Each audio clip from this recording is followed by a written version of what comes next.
కాబట్టి ఆ హృదయాన్ని దేవునికి ఇస్తే చాలు ప్రియులారా. అలాంటి ఉన్నతమైన స్థలాల్లో నివసించిన దేవుడు, పరిశుద్ధుడైన దేవుడు, అలాంటి దేవుణ్ణి కలిగిన నువ్వు నేను ధన్యులం ఒక రకంగా.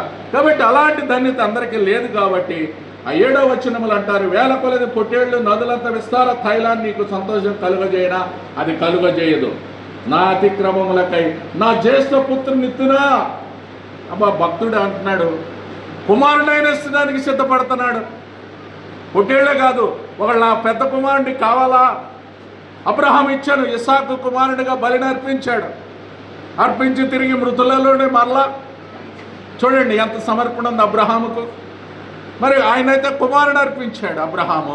మనం అంత త్యాగం ఏం చేయలేము. మనం ఎంత చేసామా మనమేంది, మనలో త్యాగమే అంత సమర్పణ లేదు. కానీ అలాంటి త్యాగం ఆయనకు ఉంది. కానీ అందుకే అన్నాడు, నా జ్యేష్ఠ పుత్రుని ఒకటి కావాలంటే ఇస్తున్నా అంటే నీకు కావాలా, ఇస్తానని అర్థం.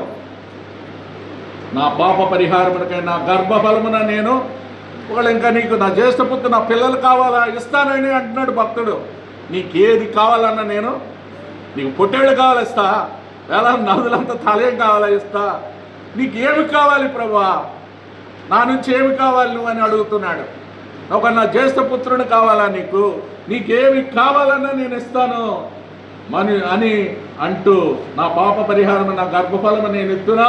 క్వశ్చన్, వాళ్ళు అడిగితే ఇస్తా అని అర్థం. 8, మనుషుడా ఏది ఉత్తమం అది నీకు. అది మనుషులం, మనం అందరం మానవులమే. మనుషులమైన నీకు నాకు ఏది ఉత్తమము, ఏది మంచిది, ఏది చెడ్డ. మంచిదో చెడ్డదో తెలుసు, పశువులకు తెలియదు. పశువులకు ఆత్మ లేదు కదక్క, పశువుల్లో ఆత్మ లేదు. నీకు నాకే ఆత్మ ఇచ్చాడు తండ్రి, కుమార, పరిశుద్ధాత్మ దేవుడు, త్రిత్వమైన దేవుడు. అలాగే మానవ శరీరం దశలోనిక పత్రికలో ఉంది ఆ మాట. దశలోనిక 2 చూడండి, ఆ యొక్క ప్రాణము ఆత్మ దేహములు మానవునికి ఉన్నాయి. అందుకే మనుషునికి ఉన్నది ఏంటండి, దశలోనిక 5:23 మొదటి దశలోనిక. ఎవరు? సమాధానకర్త దేవుడు, మన దేవుడు పేరు ప్రిన్స్ ఆఫ్ పీస్. ఆయనకు ఆశ్చర్యకరుడు, ఆలోచనకర్త, సమాధానకర్త, అధిపతి అని ఆయనకు పేరు. ఆ పుట్టిన దేవుడు, ఆ పరలోకము నుంచి వచ్చిన అధిపతి, ఆయనకు పరిశుద్ధుడు అని పేరు. ఆ సమాధానకర్త, అధిపతి అని ఆయనకు పేరు. ఆ సమాధానకర్తకు దేవుడు మిమ్మును సంపూర్ణంగా పరిశుద్ధపరచునుగాక. మీ ఆత్మయు, మీ జీవమును, మీ శరీరమును నిందారహితంగాను చూడండి సంపూర్ణంగా కాపాడబడాలి. ప్రాణము, ఆత్మ, దేహాలు ఈ 3 కూడా సజీవయాగంగా సమర్పించుకోవాలి. మనుషుడా నీకేది ఉత్తమది తెలియజేయబడింది అంటే ప్రాణము, ఆత్మ, దేహాలు సంపూర్ణంగా ఆయనకు సమర్పించాలి, సజీవయాగంగా ఆయనకు సమర్పించాలి. కాబట్టి ప్రియులారా, ఏదో నీకు మంచిదేదో చెడ్డేదో పశువుకి తెలియదు. మనమందరం ఎవరు? మనుషులం కదా. ఇప్పుడు మనుషుని పశువులన్నీ ఎందుకు ఇచ్చారు? ఆదాముకు పశువులకు అన్ని పేర్లు పెట్టాడు. ఎంత తెలియగలడో. చిన్నదాన్ని మొదలుకొని క్షేమ, చిన్నదాన్ని మొదలుకొని పెద్దదాని వరకు పేర్లన్నీ పెట్టింది ఎవరు? ఆదాం. ఈ ఆదాముకు అంత తెలివిచ్చాడు దేవుడు. మానవుని కొంచెము తక్కువ వానిగా చేశాడు దేవుని కంటే. అంత చేసి అంత అధికారం ఇచ్చిన దాన్ని పోగొట్టుకున్నాడు పాపమ చేసి, ఆజ్ఞ అతిక్రమించాడు. కాబట్టి ప్రియులారా, అలాంటి నీకు నాకు కూడా నీకు నాకు తెలియబడ్డది అన్నిటికీ పేరు పెట్టాడు. అన్ని పేరు పెట్టి ఆ వస్తువులన్నీ ఇప్పుడు మనకు సృష్టిలో సృష్టించిన వస్తువులన్నీ, అవి పక్షులు కానీ, జంతువులు కానీ, ఏవన్నా కానీ, పాములు కానీ, కప్పలు కానీ అన్నీ మన కొరకంట. పాములు తినేవాళ్ళు ఉన్నారు, చైనాలో పాములు తింటారు, కప్పలు తింటారు. వారికి అన్ని అవసరమే, వాళ్ళకి అవే ఆహారం.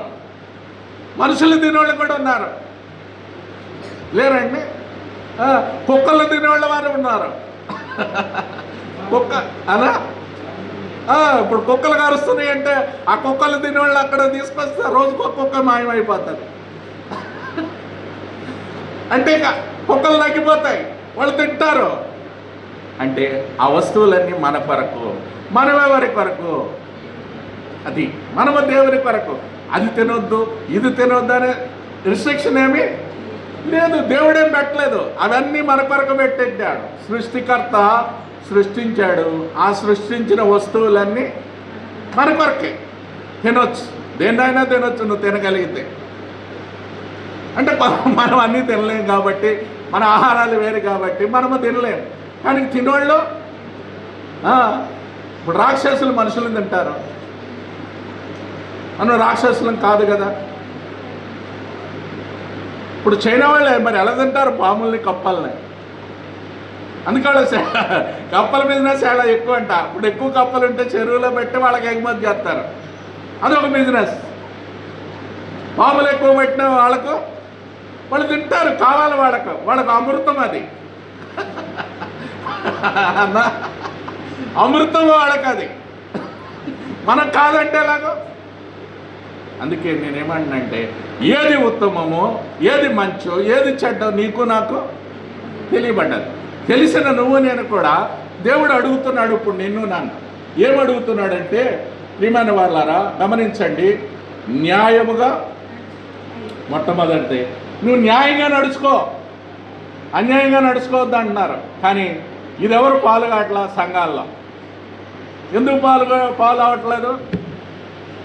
బైబిల్ అంతా చదువుతున్నారు కదన్న, ఏమ్మా అందరూ చదువుతున్నారు కదా, మళ్ళీ అందరూ చదువుకొని అందరూ కొట్టుకుంటున్నారు ఎందుకు? నువ్వు న్యాయంగా నడుచుకొని చెప్పట్లేదా బైబిల్? నువ్వు న్యాయంగా నడుచుకో. దేవుడిని ఉన్నతమైన ఇప్పుడు దాకా మరి నిన్ను ఎలా, నీ పితరులు ఎలా ఉపయోగించారు? 1, 2, 3 తరాల దాకా ఎంతగా నిన్ను నడిపించారు సంఘము. వారు ఎలాగ నడిచారు? ఇప్పుడు ఇవి ట్రస్ట్ సొసైటీలు ఏమైనా మనకు ఆహారమా? ఇప్పుడు ట్రస్ట్ దైవజన్లో ఆయన సొసైటీ చేసుకున్నారు, మంచిది, నడిపించాడు. 2004లో అదేదో ప్రాబ్లం ఉందని మనవాళ్ళే చేశారు. జిట్టి గారు చేశారంట, ఫిలిప్ గారు చేశారు, థియోడర్ గారు, అందరూ పెద్దలే చేశారు. వాళ్ళందరూ కూడా అప్పుడు ఉన్నాయన్నీ వీళ్ళకి మళ్ళీ మార్చుకున్నారు. మార్చుకున్న తర్వాత వాళ్ళు 2003-04 నుంచి 2017 దాకా మరి ఇన్ని సంవత్సరాలు నడిపలేదా? మరి ఇన్ని సంవత్సరాలు సంఘాన్ని ఎవరు పోషించారు అన్నా? నువ్వు ఇప్పుడు వచ్చి నాదంటే నువ్వు దాని కొరకు ఏమి సమర్పణ కలిగినారు అని నేనేమంటానంటే, ప్రియులారా న్యాయంగా నడుచుకో, అన్యాయం చేయకు. న్యాయమేదో అన్యాయమేదో దేవుడు చూస్తున్నాడు కదా. నీ సమర్పణేది అంటే సజీవయాగంగా ఒక మనిషిని, మరి నువ్వు దీన మనసు కలిగిన వారు, దీనమాత ఎవరు దీనులు, ఇక్కడ కూడా ఉంది నెక్స్ట్ వచ్చే మాట. అది న్యాయంగా నడుచుకుంటాయో కనికరమును ప్రేమ. సామెతలు 15 చూడండి 10లో ఉంది. ప్రేమ ఏం చేస్తుంది? 10వ అధ్యాయము ఓ మాట చూద్దాం. ఎందుకంటే ప్రేమ థ్యాంక్ యూ అక్క. ప్రేమ సమస్త దోషములను కప్పుతుంది, విప్పదు, కప్పుతుంది. అది నీలో ప్రేమ ఉంటే, ప్రేమతో కలిగి నడుచుకున్నట్టయో కప్పాల. కానీ సాటి మీద చెప్తారే డబ్బు కొట్టి, అది ప్రేమ? అది న్యాయమా? న్యాయంగా నడుచుకునేటయో కనికరమును ప్రేమించుటయు అక్క 10-12 ప్రేమ పగ కలహమును రేపును ప్రేమ దోషములన్నింటినీ. ఎంత ప్రేమ, ఎంత ప్రేమ! ఆ ప్రేమకు ఏమర్పించాలి? అందుకే దేవుడు లోకాల్లో ఉన్న ప్రేమించాడు నిన్ను నన్ను. ఆ ప్రేమ కొరకు అంతగా ప్రేమించాడు. శరీరాశ, నేత్రాశ, జీవపడము లోకంలో ఉన్నాయన్నవి వాటిని ప్రేమించాడు. అందుకే అవన్నీ నీలో నాలో పోవాలని. కాబట్టి అవన్నీ తీసివేసుకొని ఆ ప్రేమను, ఆ శాశ్వతమైన ప్రేమ కప్పి, ప్రేమ కనికరము చూపాలి, దయ చూపాలి, నడుచుకోనాలి, దేన మనసు కలిగి ఉండాలి. నీ దేవుని ఎదుట ఇంతే కదా దేవుడు నిన్ను అడిగేది. ఏమడుగుతున్నాడు దేవుడు? అమ్మా ఉత్తమం ఏదో నీకు తెలిపాడు. ఉత్తమమైన దాన్ని ఎన్నుకుంది మరియ. ఏమనుకున్నది? ఉత్తమమైనదని ఎన్నుకున్నది. యేసు పాదముల యొద్ద కూర్చొని వాక్యం చదవటం ఉత్తమమైనదంట ఆమెకి. అది ఉత్తమమైనది. ఇప్పుడు నీకు నాకు ఉత్తమమైనది ఏది? న్యాయంగా, మేకా చెప్తున్నాను, న్యాయంగా నడుచుకునేటయ్యో మొట్టమొదటి. కనికరమును, కనికరం అంటే కృప, కనికరములు గల దైవ. ఆ కృప ద్వారా ఆ కనికరమును ప్రేమించుటయు, దేన మనసు కలిగి, దేన మనసు అంటే తగ్గించటం. తాను తగ్గించుకున్నవాడు హెచ్చించబడతాడు. ఎవరు దీనుడు? కరెక్ట్, తగ్గించుకున్నవాడు హెచ్చించబడతారు. మరి దేన మనసు కలిగిన వారు ఎవరు?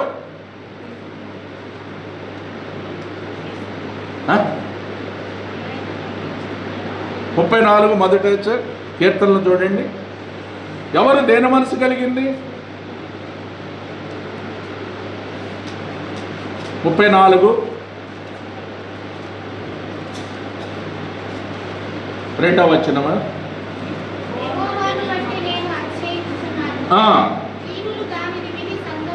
దీనులు దానిని విని, అది దీనులైతే దాన్ని విని సంతోషిస్తారంట. యెహోవాను బట్టి నేను, అంటే దేవుని నమ్మిన బిడ్డలే దీనులు. దేవుని నమ్మితేనే దీనత్వం ఉంటుంది, కానీ నమ్మిన వాళ్లకు దీనత్వం లేదు. ఇప్పుడు కొట్టేకునేది ఎవరంటే దీనులు కాదు. వాడు సంఘాల్లో గొడవలు పడేది ఎవరంటే వారి దీనత్వము లేదు, వారిలో ప్రేమ కప్పట్ల లేదు, వారిలో కనికరము లేవు. ఇవన్నీ లేని వారు దేవుని బిడ్డలే. మరి ఇంక కాదు, వారిని వర్ణించి మనం ఎందుకు వేయాలి? నేను ఒక వీడియో చూశాను నిన్న. ఒక సాటకు పోతే అందరూ కలిసి, అంటే ఏమి కొట్టుకున్నారు, బూతులు ఏం మాట్లాడుతున్నారంటే వీళ్ళు దేవుని బిడ్డలేనా అనిపిస్తున్నది. ఏనా ఏం బ్రదర్, దేవుని బిడ్డలు బూతులు వస్తాయా? నన్ను గౌరవించాలంటున్న దేవుడు, మరి బూతులు ఎట్లా మాట్లాడుతున్నారు వారు? నీ నోటికుండా ఆశీర్వచనమే కానీ శాపము. మరి శాపం రావద్దంటుంటే నువ్వు ఎందుకు శాపం పెడుతున్నావు? ద్వితీయోపదేశకాండంలో ఉంది ఆశీర్వాదము శాపము 2 పెట్టాడు దేవుడు. శాపాన్ని తీసివేయడానికి, ఆయన కొట్టివేయడానికి వచ్చినాడు. నీకు ఆశీర్వాదం ఇవ్వాలని ఆయన వస్తే మరి శాపం ఎందుకు పెడుతున్నాను? శాపము పెట్టకూడదు. ద్వితీయోపదేశకాండం చూడండి 28. అందుకే మన దేవుడు అల్లరికి కర్త కాదండి. శాపమును కోరుకొనకూడదు. నువ్వు శాపం కోరితే చాలా నష్టం కలుగుతుంది నీకు, నీ కుటుంబానికి. అది తెలియదు మనకు. ద్వితీయోపదేశకాండము 28:14 అండి, ఒకసారి చదవండి. అన్యుల దేవతలను అనుసరింపకయు, వాటిని పూజింపకయు, నీవు అనుసరించి నడుచుకునే వలనని నేడు నేను ఆజ్ఞాపించున్నా విని గైకొనేడలా. కాబట్టి తలగానే నియమించును కానీ తోకగా, నువ్వు పైవాడిగానే ఉండువు కానీ. తర్వాత నేడు నేను నీకు ఆజ్ఞాపించు ఆయన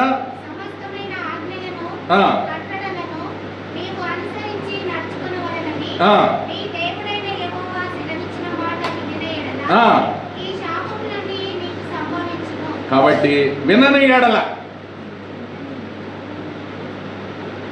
వినకపోతే ఏమొస్తాయి? శాపములు వస్తాయి. వింటే ఏమొస్తాయి? 1 నుంచి 14 దాకా ఆశీర్వాదాలు ఉన్నాయి. 28 మొదటి వచనం.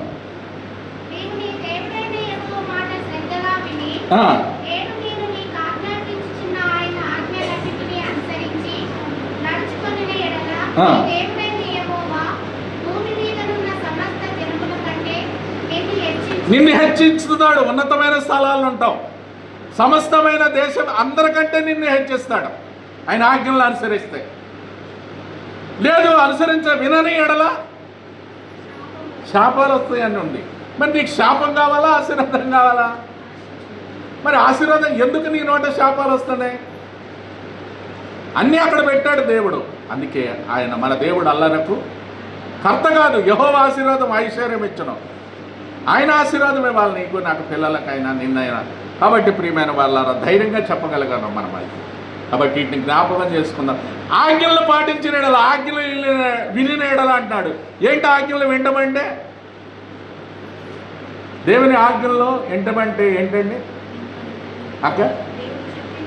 చేయడం అంటే ఆయన ఏం చెప్పినాడు? ఆయన ఆజ్ఞల్లో పాటించమని చెప్పాడు.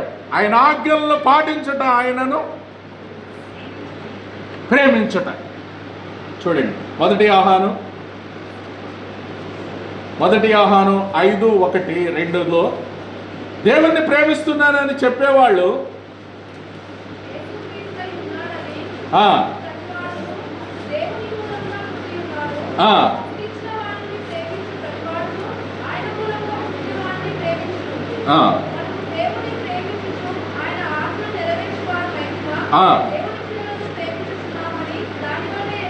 ఎరుగుదుము. అది మనం ఆయన 3వ వచనం, మనం ఆయన ఆజ్ఞలు గైకొనిటే దేవుణ్ణి, ఆయన ఆజ్ఞలు భారమైనవి. నువ్వు దేవుని మూలంగా పుట్టినావంటే ఆయన ఆజ్ఞలు గైకొనాలి. నువ్వు ఆయన ప్రేమిస్తున్నావంటే ఆయన ఆజ్ఞలు గైకొనటే దేవుణ్ణి. నేను ప్రేమిస్తున్నట్టు ఏం ప్రేమిస్తున్నావు అండి? నువ్వు నేను దేవుణ్ణి ప్రేమిస్తున్నామని కనికరము చూపి ఆయన ప్రేమిస్తున్నానని చెప్పితే ఆయన ఆజ్ఞల్లో గైకొనాలి. అది ఆయన ప్రేమించుట. అది ఆయన ప్రేమించుటంటే ఆయన ఆజ్ఞల్లో. మరి ఆయన ఆజ్ఞలు గైకొంటున్నారా సహోదరి, సహోదరుడా? ఏంటి ఆయన ఆజ్ఞలు? నీ పూర్ణ హృదయంతో, నీ పూర్ణాత్మతో, నీ పూర్ణ శక్తితో నీ దేవుడైన యెహోవాను నీవు ఆయన ప్రేమించుటే దేవుని పూర్ణ హృదయంతో ప్రేమించడమే ఆయన ఆజ్ఞలు గైకొనుట. నిన్ను వల్ల నీ పొరుగు వారిని, అది ఆయన ఆజ్ఞలు. ఈ 2 చేస్తే అన్నీ జయించుటే. కానీ అన్నీ కావాలా? ఇప్పుడు మళ్ళీ ధర్మశాస్త్రంలో ఉన్నాయి. ధర్మశాస్త్రంలో ఏంటంటే నీ పొరుగువాని ఏది? నీ పొరుగువాని ఇల్లు అయినను అంటాడు, నీ పొరుగువాని ఎద్దునైనను, నీ పొరుగువాని గాడిదనైనను, నీ పొరుగువాని భార్యనైనను నువ్వు దేనిని ఆశింపొద్దు. ఇవన్నీ ఆజ్ఞల్లో. మరి ఇవన్నీ ఏమీ చేయకుండా నేను ప్రేమిస్తున్నా అంటే ఏం ప్రేమిస్తున్నావు? దేవుణ్ణి ప్రేమించే కనికరమును ఆయన ప్రేమించుతున్నానంటున్నాడు. ప్రియులారా, ఉత్తమైనవి తెలిసేశాడు. న్యాయముగా నడుచుకునేటయ్యో, కనికరమును ప్రేమించుటయ్యో, దేన మనసు కలిగిన, ఇదే కదా నీకు తెలిసింది ఆయన అడిగేది. దీనులు ఎవరంటే దేవుణ్ణి కలిగిన వారే. అందుకే ఇంకొక వచనం చదువుదాం. దీనులంటే చూడండి, 148:9 కీర్తనలో దీనులు ఏం చేస్తారు? ఇప్పుడు నువ్వు నేను దీనుడమైతే ఆయన అంగీకరించుంటే ఆయన ఆరాధిస్తావు. 149:4 వచనం. యెహోవా తన ప్రజలందు ప్రీతి గలవాడు, ఆయన దీనులను రక్షణతో. అది దీనులను ఏం చేస్తాడు ఆయన? ఈ దీనుడు మొరపెట్టగా యెహోవా ఆలకిస్తాడు. దీనులను ఆయన యెహోవా లక్ష్యం ఉంచుతాడు. దీనులు అంటే ఎవరంటే దేవుని నమ్మిన బిడ్డలే. ఆ దీనులను రక్షణతో. మరి నీకు రక్షణ ఉందా? దీనత్వం అంటే అది రక్షణ అలంకారాలు ధరించుకోవాలా, పరిశుద్ధ అలంకారాలు ధరించుకుంటారు దీనులు. ఇప్పుడు నువ్వు నేను దీనులమైతే, రక్షించబడి ఉంటే ఆ అలంకారాలన్నీ వస్తాయి. ఆయనకున్న అలంకారాలు ఏంటి? పరిశుద్ధత, న్యాయము, నీతిగా జీవించుట, కనికరముతో ప్రేమించుట, ఇవన్నీ ఆయన కలిగిన ఉత్తమమైన లక్షణాలు మనకు తెలియజేయబడ్డాయి. ప్రియులారా, అదే కదా దేవుడు నిన్ను అడిగేది. కానీ ఉత్తమమైన దాన్ని వ్యాపారం చేస్తున్నారు. ఉత్తమమైన లక్షణాలు ఏం చేస్తున్నారు? వ్యాపారాలు చేస్తున్నారు. దేవుని నామాన్ని చెప్పి వ్యాపారం చేయమని చెప్పాడు ఆ దేవుడు అండి. బిజినెస్ చేయాలంటే లోకంలో ఎన్నో ఉన్నాయి మార్గాలు. దేవుని సన్నిధికి రానవసరం లేదు. కానీ దేవుడికి ఉత్తమైనది తెలిపినాడు. ఆ ఉత్తమైనది తెలుసుకొని నువ్వు నేను తెలుసుకుంటే ఇదే కదా దేవుడు నిన్ను అడిగేది. దేవుడు దీనులను ఆయన ఎవరో దీనులు ఆయనకు తెలుసు.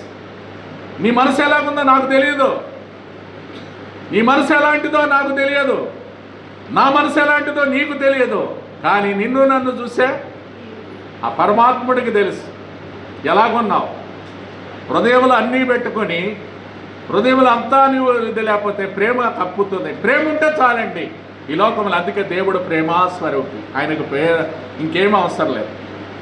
ఆయన కలిగి ఉంటే అన్నీ కలిగి ఉన్నట్టు.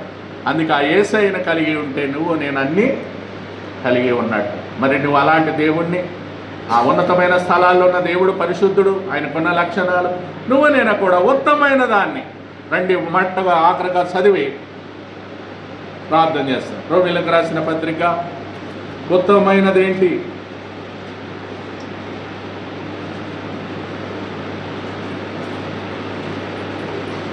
రోమా 12:1-2 వచ్చిన. నేను 12:1 చదువుతాను, మీరు 2 చదవండి. మనం ఇది చదువుకొని ఆరాధన చేస్తాం.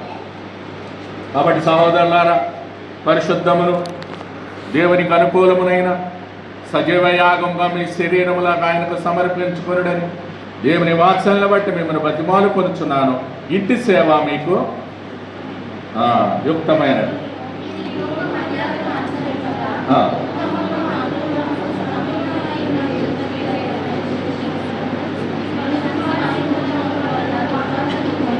మీ మనసు మారి నూతన ఒకటి వల్ల రూపాంతరం. మనసు మారాలి. ఇది మనసుకు సంబంధించింది, ఇది ఆత్మకు సంబంధించింది, ఇది పరిశుద్ధాత్ముడు దేవుడు మనలో ఉండాలి. మీరు ఈ లోక మర్యాదను అనుసరింపగా ఉత్తమమును, దేవుడు ఉత్తమమైన దాన్ని తెలియజేస్తున్నాడు. ఇందాక అక్కడ ఉత్తమమైనవి కనికరమును ప్రేమించడం 4 చెప్పాం. ఇక్కడ కూడా నీకు ఉత్తమమైనదని దేవుడు ఏమి తెలియజేసి, ఉత్తమను అనుకూలమును సంపూర్ణమైన దేవుని చిత్తం మీద పరీక్షించి తెలుసుకున్నట్లు మీ మనసు మారి నూతన ఒకటం వల్ల రూపాంతరం. ఉత్తమమై ఎప్పుడు వస్తుందంటే నీ మనసు మారి రూపాంతరం, ట్రాన్స్ఫర్మేషన్ చెందితేనే వస్తుంది. ఉత్తమమైన దాన్ని ఎలా వస్తుంది? ఇప్పుడు గొంగళ పురుగు ఉందనా, దాని దశలో 7 దశల్లో అదేమవుతుంది? సీతాకోక సిల్క్ అవుతుంది అంట. సైన్స్ చదువుకునే బిళ్ళకి అర్థమవుతుంది. అంతే కదా, రూపాంతరం, ట్రాన్స్ఫర్మేషన్ చెందుతుంది అది. మరి నువ్వు నేను కూడా పాపముల చేత అపరాధాల చేత సచ్చిన నీకు నాకు రూపాంతరం చెందాలంటే మారు మనసు అనుభవం రావాలి. ఆ రూపాంతరం చెందే మనసే అది పాపముల నుంచి తీసివేసేది, పరిశుద్ధునిగా మార్చడం, పరలోకాన్ని భూలోకానికి తీసుకురావడం. ఇవన్నీ రూపాంతరం చెంది పాపిని పరిశుద్ధునిగా చేసింది. నువ్వు నేను పాపినిగా పరిశుద్ధునిగా చేసి ఆయన రక్తం వల్ల విమోచించాడు. కాబట్టి సజీవ యాగంగా ఆయనకు సమర్పించుకొని ప్రాణాత్మ దేహములుగా ఆ తెలియబడిన ఉత్తమ దాన్ని తెలుసుకొని, ఇప్పుడైనా నువ్వు తెలుసుకోకపోతే తెలుసుకో. నీ జీవితంలో ఉత్తమమైన దాన్ని